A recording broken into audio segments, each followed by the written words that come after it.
ته چې د کمې ورځې نه دې دنیا ته راغلی مرګ په تا پسې دی نه خلاصېږي. ولو کنتم فی بروج مشیده، الله وایي که چېرته تاسو په مضبوطو قلاګانو کې ځان پټ کړئ که نه بیا د بسیم دا مرګ در روان دی. نو دغه سوچ مه کوه چې څنګه مرګ راځي.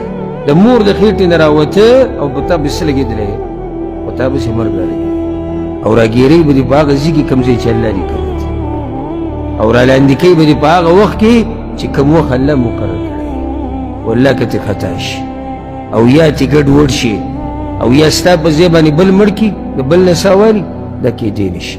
ملک الموت په ملایکو کې هغه ملک چې الله وله دا کار ورکړی دی هغه نه دا خطا نه کېږي چې ستا په ځای بل بوځي، نه هغه نه ټیم خطا کېږي، نه د هغه نه ځای خطا کېږي او نه ګوره هغه د چا دا لحاظ کوي چې یاره سپین ګیری دی او یا عالم دی او یا دیندار دی او یا بېدینه دی، تور دی سپین دی ښځه ده ماشوم دی، نه نه دا لحاظ پکې د هېچ چا نه کوي. فیصله د الله چې راشي نو دا قسمه خبرې پکې بیا ختمې شي. دا فیصله د الله ده.